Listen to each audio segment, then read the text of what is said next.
And hello, you Stay Tuners. Welcome back to another episode of Stay Tuned Sports. I believe it's like episode 12, I think we're up to now. You're probably questioning yourself, why is our good friend Jimbo starting off the show? No, it's not a connection issue. It seems like we have that kind of down, knock on wood. Just a little bit of scheduling conflict there between me and King.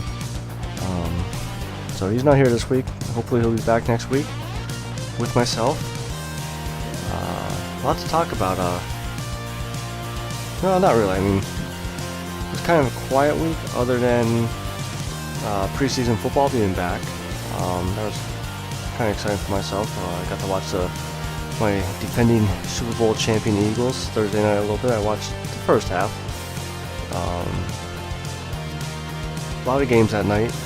We got to see Saquon Barkley's debut with the New York Giants. I think King's a little excited with that one.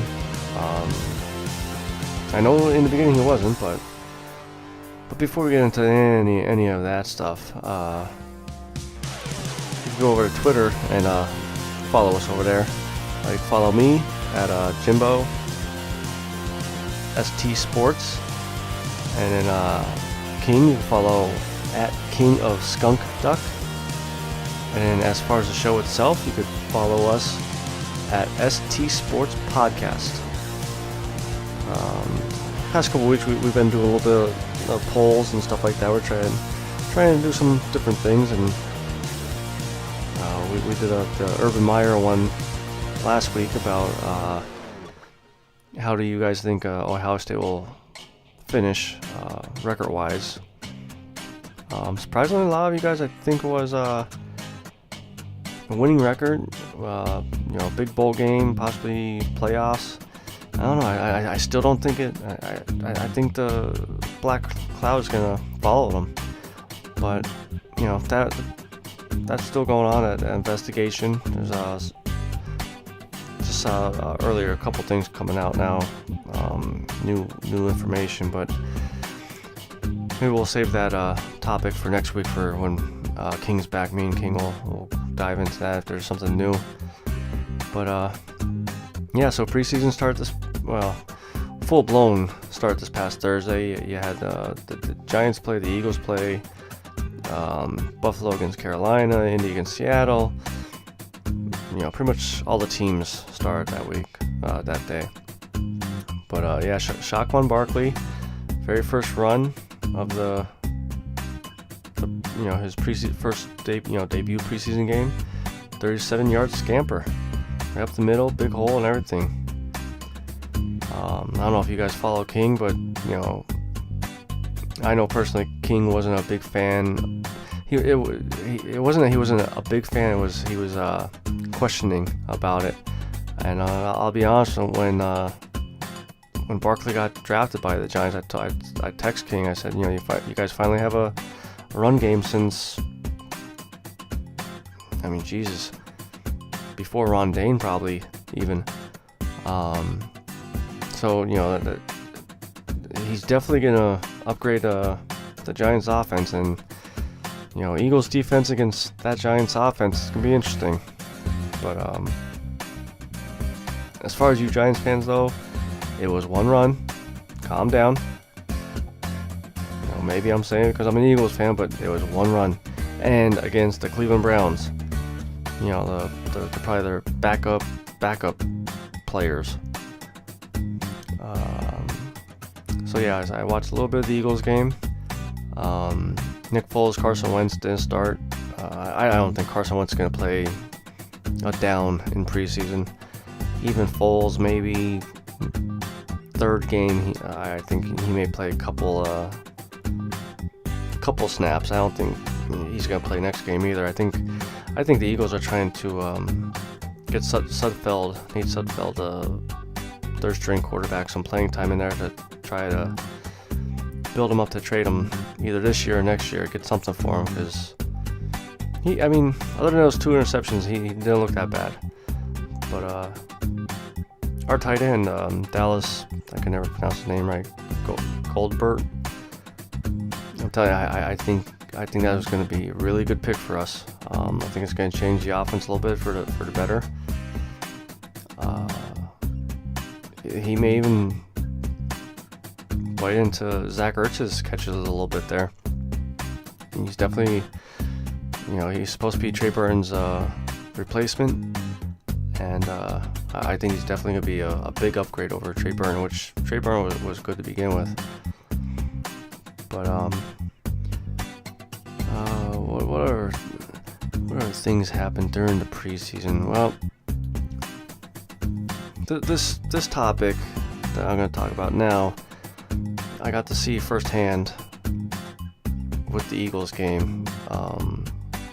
Was the new helmet rule, and you can't lower your head. Helmet to helmet could obviously be a penalty, and it's going to be either a 15-yard penalty or you're going to be ejected from the game. Now the one in the Eagles game, I don't know. I don't even understand it. When it happened, even the commentators said that the rule of thumb is you're supposed to be able to see what you hit. When I forget the defender's name, that maybe it was Sidney Jones. It was definitely one of our younger cornerbacks. Came in for the hit, and I don't know, from the camera angle, it looked like his head was still up, that he could see what he was hitting. Yes, he did lower his head a little bit, but the running back also got lower. So it's like, it's gonna be one of those tricky things. I think that this penalty is gonna make the game last a lot longer. I mean, we saw during the Hall of Fame game, a lot of those flags thrown. I think you're gonna see like an extra half hour or so added onto these games, because even the refs aren't even going to know what exactly to call it. I think there might be a lot of picking up the flags after consulting with each other, and I just think they need this might be the new catch rule, where no one knows what is the correct call. And in the Indianapolis Seattle game, I'm not even going to try to pronounce his first name because I'm not even sure how to say it, but his last name is Thomas. There was like 5 minutes left in the preseason game itself, and he actually was the first person to be ejected from a game because of a helmet-to-helmet hit. Now, I didn't see it, so maybe it was a legit hit. The Colts head coach Frank Reich, former offensive coordinator for the Eagles, agreed that he should have been thrown out of the game.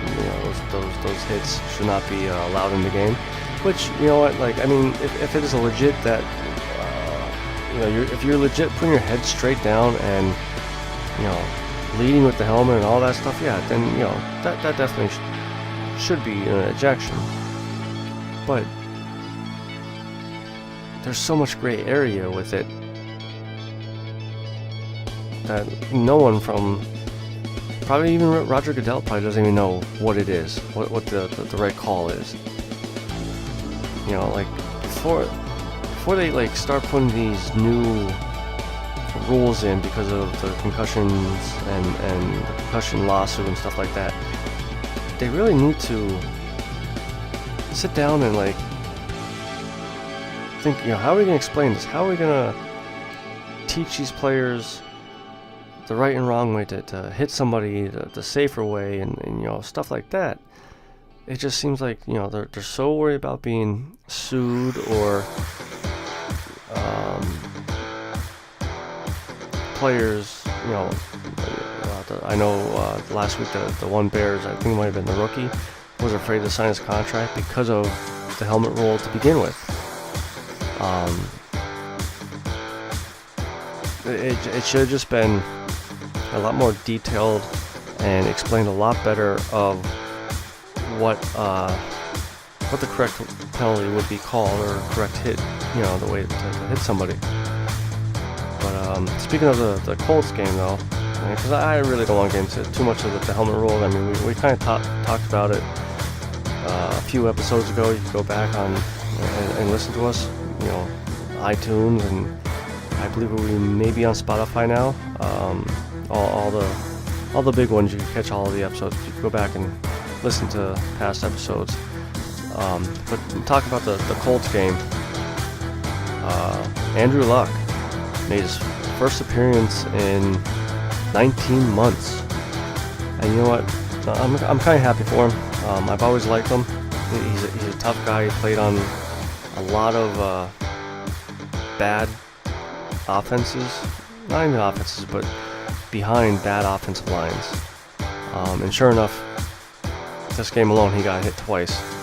And just to show you how excited he is to be back, he said that when he did get hit, he was so excited that he got hit.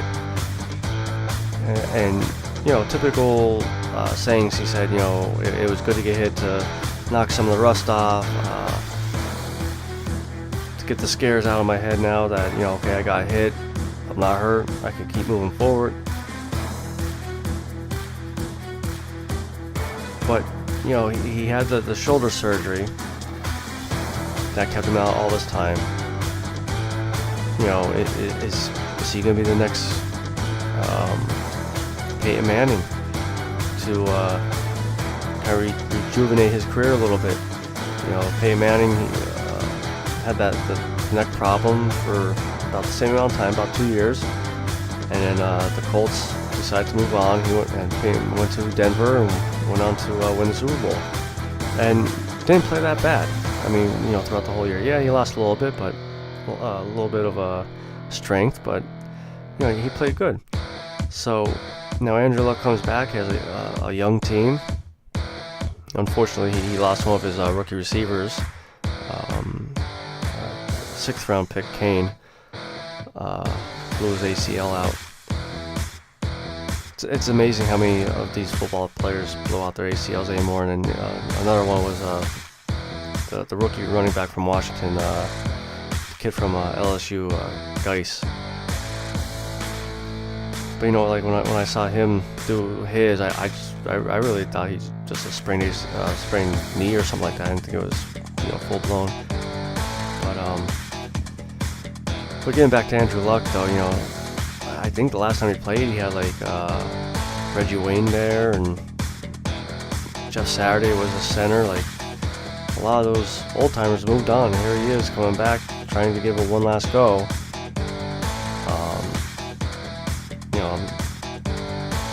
I mean, he's not old, but you lose 2 years of your professional career. That's almost like 10 years off your life. That's a lot of time. So I'm curious to see if how much rust is there going to be. Is he going to have his timing down with this new receiving core, this new offense, new head coach? And I'm curious to see how Frank Reich does. I mean, he obviously wasn't the head coach of the Eagles, but had a hell of a offense, going there. I know Doug probably called most of the plays, but he had to get some info from his offense coordinators. But then the other thing I saw too was a video of Cam Newton and Kelvin Benjamin. I guess I think actually last week it was Kelvin Benjamin came out, the receiver from the Buffalo Bills who used to play with the Panthers, came out and said that he wished his first 3.5 years being in the league, he was with a quarterback that was knowledgeable and knew how to play the game. Now, maybe he partly might be right, but you blew your knee out the one season, so you're down to 2.5 years. Your rookie season, you were good. The sophomore, I think he blew his knee out. But when he came back, he was good. So now you got traded. So now you gotta cry a little bit and be a little baby about it. And I'm not a big Cam fan. I think he's more hyped up than he should be. I think he's a good quarterback. Don't get me wrong. I think he's a good quarterback, but I don't think he's ever gonna be a, this pocket passer that everybody wants him to be. He's a Michael Vick. He's a Randall Cunningham. He's a run first guy, and there's nothing wrong with that. But you're not gonna win many games like that. But anyways, so the Bills play the Panthers Thursday night, and pre-game, warm-ups. Benjamin's out there talking to Thomas Davis, the Carolina inside linebacker, because obviously they used to play together.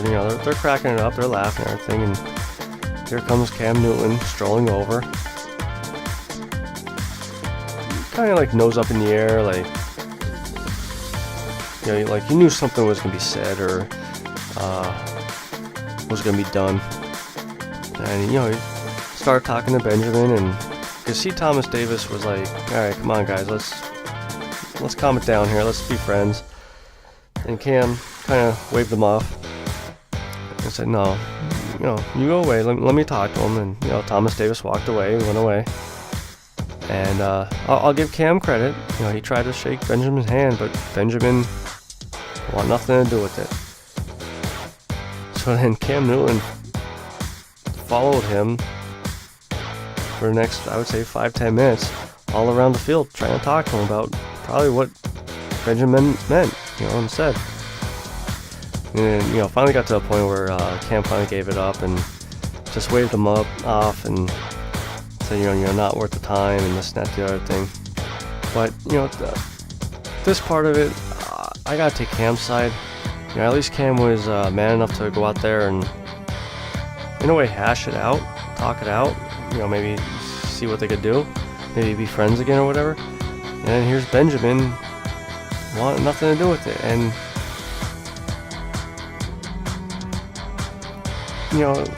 if you were that unhappy, why'd you wait so long? Why'd you wait 3.5 years to finally come out and say it? Why don't you sit down with Cam and say, hey, here's my feelings. Yeah, okay, he's the team leader and the team captain and everything like that, but a good team leader and team captain is going to listen to his players or his people that are trying to help him be better. And who knows what will happen. But I posted that. I think I tweeted that on my own personal account. I'll try to put it up on the Stay Tuned Sports account so you guys could see it. But I think those two should probably give Dana White a call and get into the octagon, hash it out that way. One and done. I mean, hey, Greg Hardy's there. Greg Hardy knocked out another guy in 17 seconds. But you know what? Kind of transitioning into a little MMA talk here. Yeah, Greg Hardy knocked out another lower tier level guy. 17 seconds, and I'm glad Dana White kind of came out and said something about it. Said, well, let's see how he does on the ground when someone takes him down, because the first thing I thought of was Kimbo Slice. Kimbo Slice, you've seen all the videos, the street fights and stuff like that, and if he fought someone that wanted to stand and bang, he knocked him out every time, no matter where it was MMA or whatnot. But as soon as someone either went for his knees or took him down to the ground, he look at Roy Nelson, he put him a crucifix and just destroyed him. So, I'm kind of hoping, that's why I want Brock Lesnar to fight Greg Hardy, because Brock will just take him right down to the ground and with those lunchbox hands, as Joe Rogan would call them, just pummel him. But speaking of UFC, I think it was last Friday. Yeah, last Friday, because they had a 25th anniversary news conference. Conor McGregor and Khabib are fighting October 6th. It was officially announced. Now, I know if King was here, he probably wouldn't let me get a word in about this because of the whole Barclays New York thing that happened between these two with the bus incident. But you know, I still do kind of agree with King. I think it was definitely a work to get people interested. And you know, the one article I saw was this the right fight? You know, I was reading a little bit, and it's right on so many levels.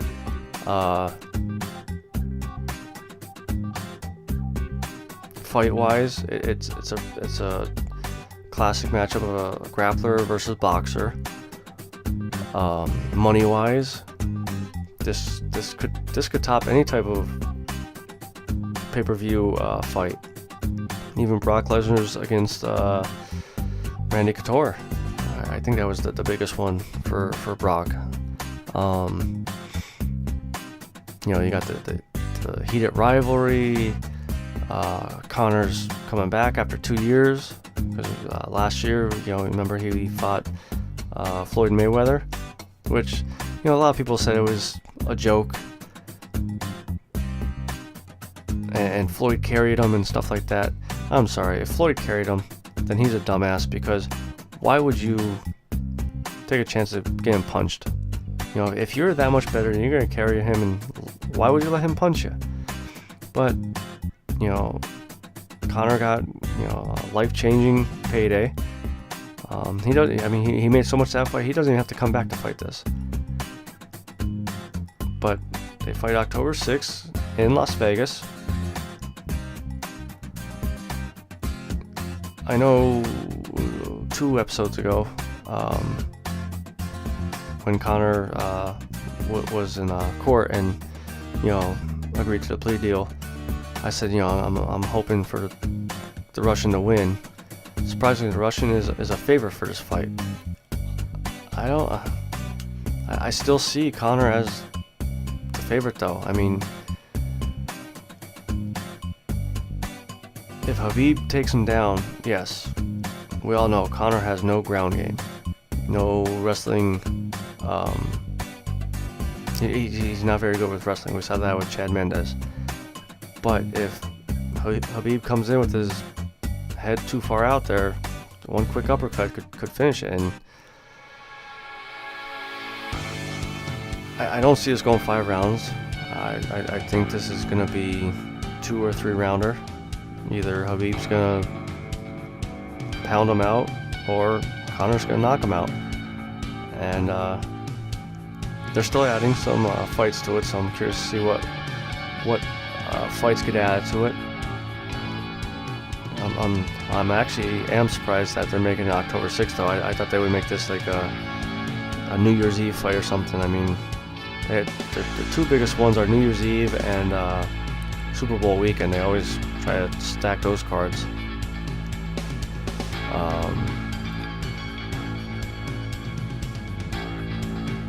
But I'm getting curious about the Conor fight.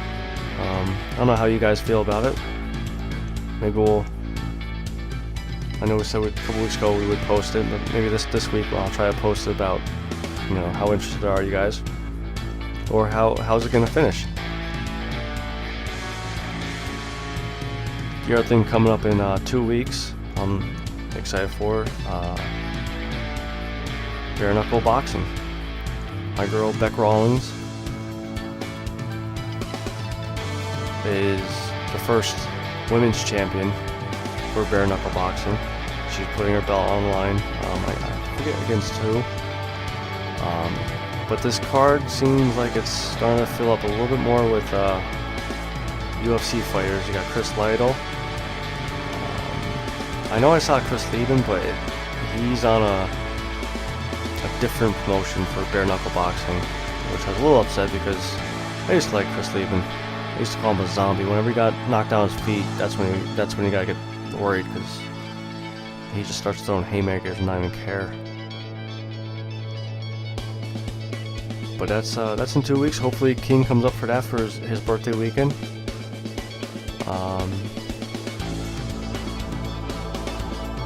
Kind of circling back to football here for a second. I don't know if you guys watched any of the Hall of Fame ceremony, but I'll tell you what.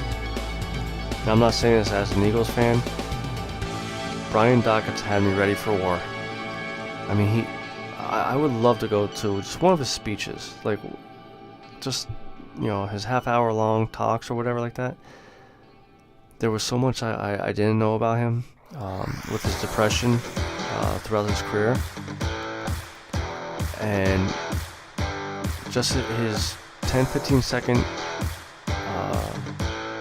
speech about the depression. For all you people that may have depression, whatever, it is better on once you get past the depression part. And I know it's tough, but if you could talk to somebody, do it.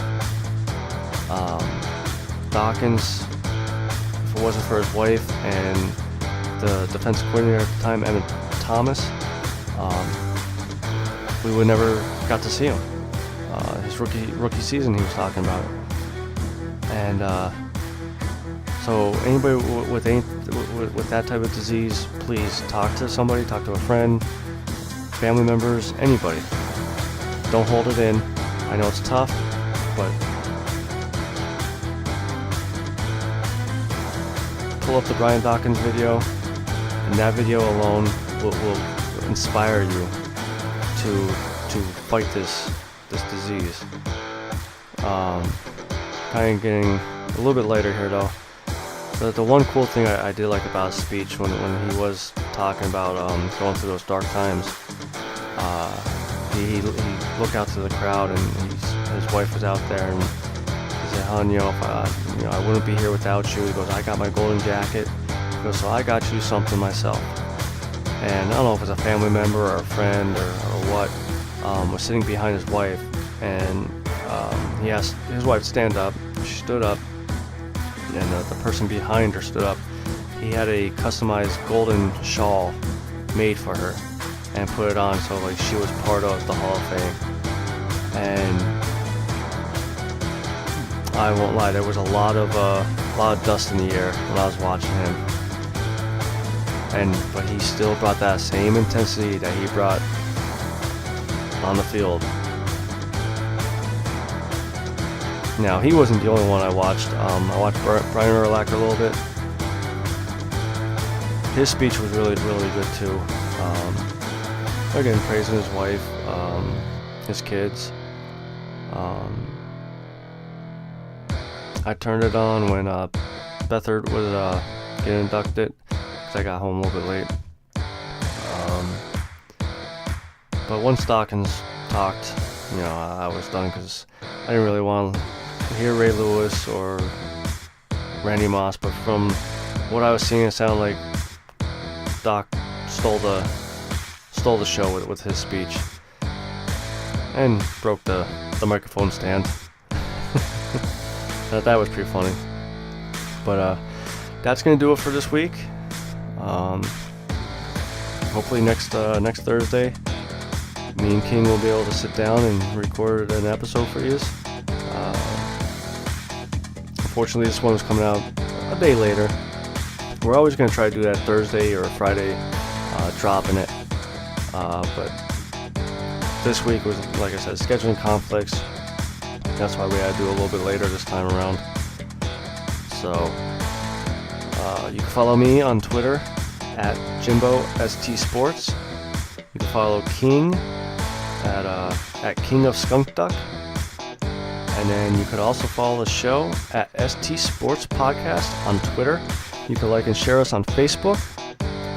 We're on iTunes, TuneIn, Google Play, and I believe it was after last week, we got put on Spotify.